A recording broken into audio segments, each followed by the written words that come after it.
Today we're going to change oil and filter on this 2010 Toyota Highlander.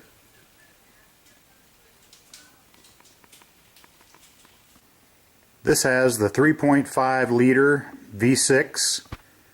It also has the towing prep package. So it uses a total of 6.4 quarts of oil because it has an additional oil cooler.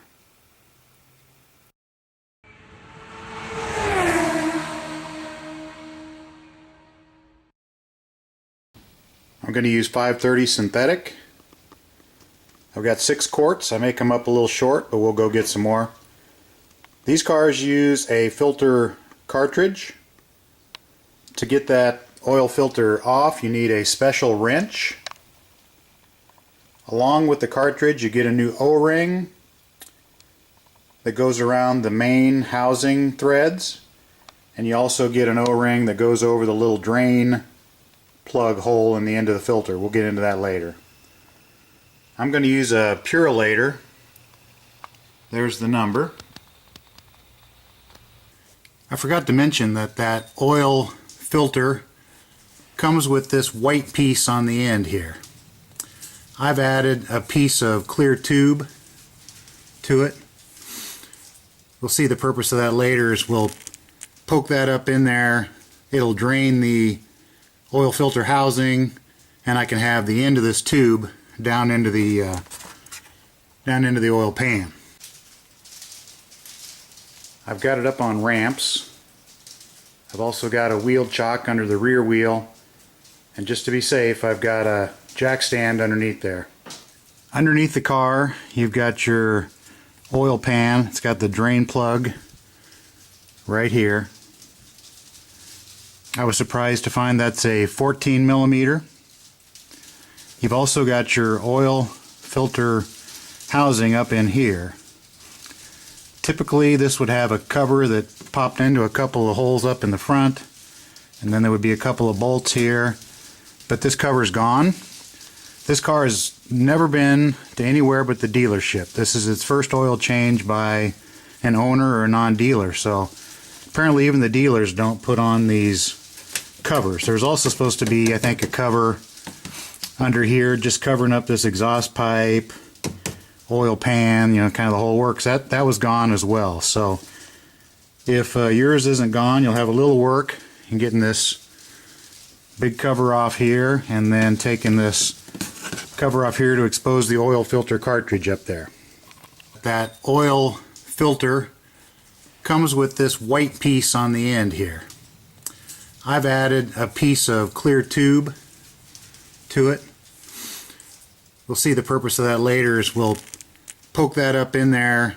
It'll drain the oil filter housing, and I can have the end of this tube down into the oil pan. That's really not necessary. If you want to just go up in there with your special Toyota filter wrench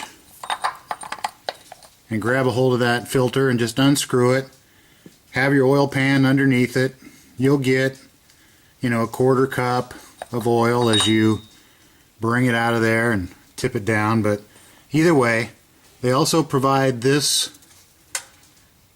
3/8 inch hole here, square.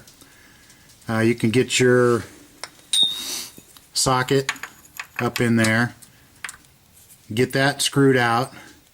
Then you would put this plastic thing in there and drain the oil filter housing, and then you'd put your filter wrench on it, take it off, and you'd have less spillage. So it's kind of up to you.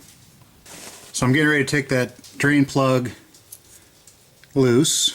I've got my oil pan below it and slightly behind it.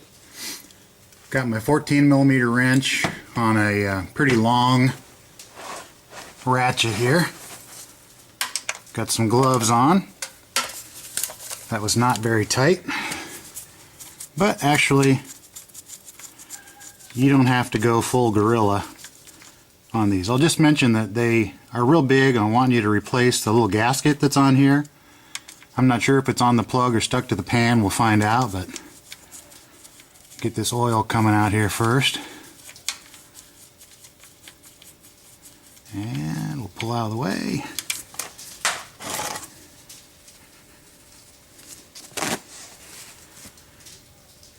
Good idea to have a paper towel handy. Kind of wipe that plug off. Typically there's a little magnet on the end of those oil drain plug bolts. This one didn't have any particles or anything on it, but we'll let that drain.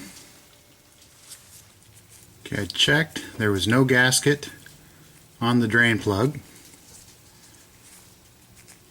I'm 99% sure one didn't fall in the oil, but I'm not going to go to the trouble of looking. But I put my finger up here and felt around. There was definitely no gasket stuck on the pan.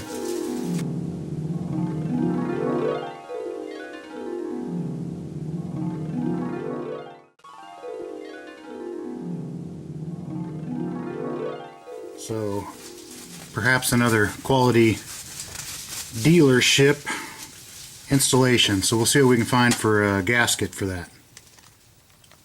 Alright, here is the actual Toyota part number for the oil drain plug gasket.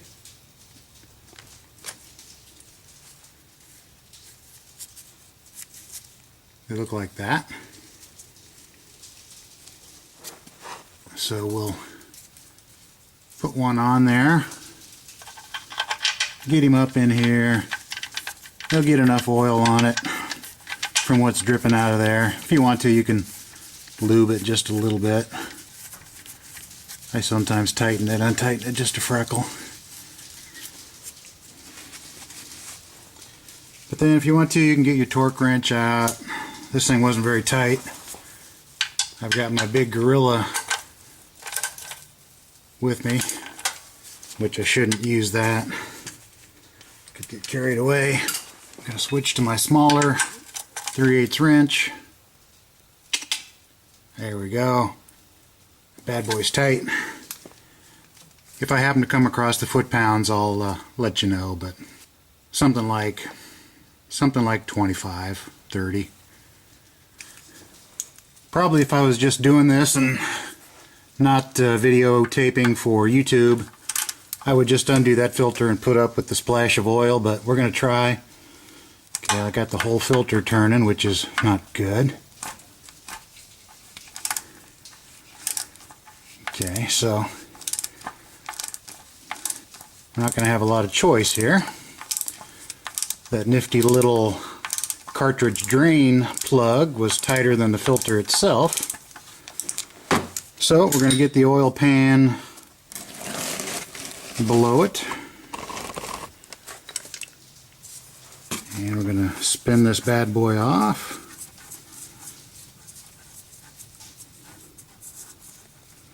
Got some oil coming now. Adjust my pan a little bit more here.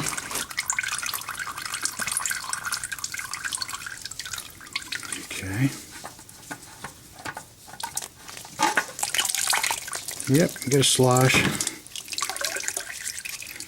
Of course, you wouldn't want to do that if your oil was blistering hot, but this is just barely warm, so it's no big deal. So, yeah, got a big slug of oil came out of here, no big deal. So now we'll move up to the bench, show you how to change out this cartridge. We'll get it put back in. Now, since this cover was missing, you never know how much road grime and stuff like that could get up in here. So you want to get a clean paper towel, get up in here and wipe things out a little bit. Make sure it looks okay up in there. Alright, we've got this filter canister housing here on the bench. There's a large gasket that goes around the outside. That's this new one that came with the filter. We tried to take off this plug here so that we could insert this plastic drain, but unfortunately this plug was so tight it had just rotated the whole housing. So for me, I could hold this filter housing, take this off, install this new gasket. I'm going to skip that part. I'm going to go straight to the pulling this out. Then we're going to slightly clean this out inside with some paper towels.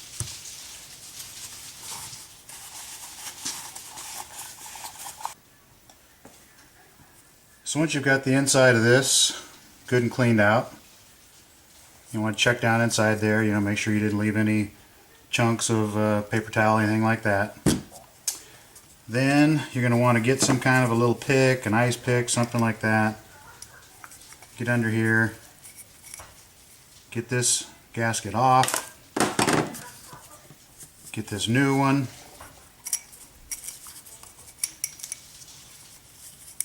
Get it put on there.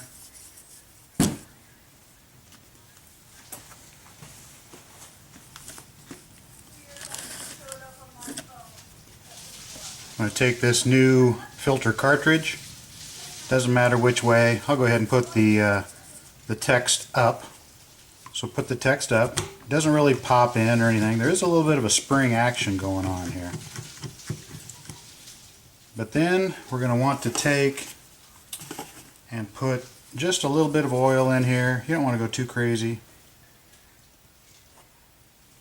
It'll soak in a little bit. You don't want to add too much because next thing you know, you'll be trying to lift it up in there. You'll be sloshing all over the place. But we'll get some in there. Get a little bit on our finger.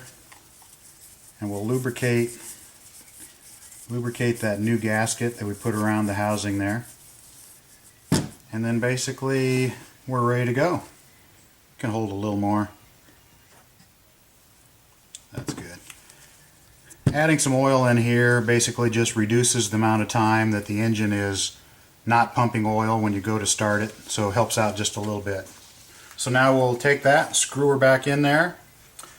If we would have, I believe this drain plug here should have been torqued to like 10 foot-pounds, and this entire thing's supposed to get to like 25 foot-pounds. Okay, we've got the new cartridge installed. We're ready to screw it back in there, so we want to try and move it in without, bumping into any road grit or anything like that. Get that screwed on there.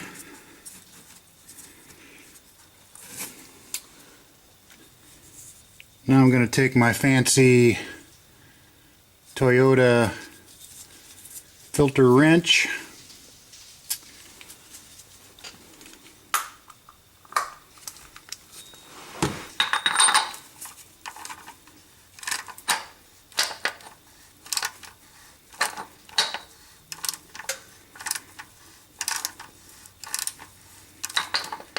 Eventually I should kind of feel this bottom out.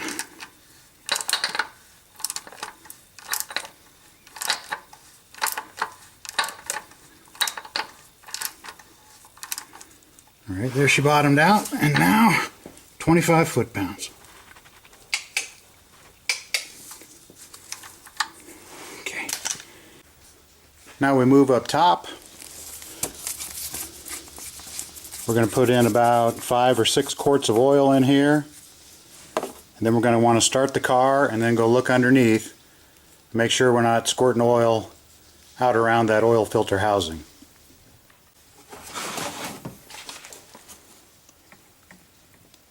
Glug glug glug glug glug glug glug glug glug glug glug glug glug glug glug.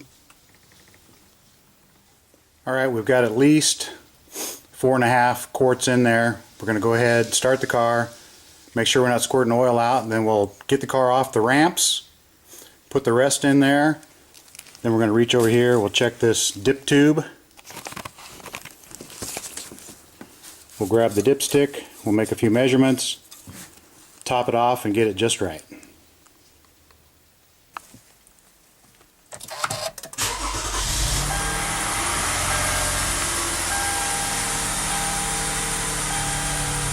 Everything looks good here.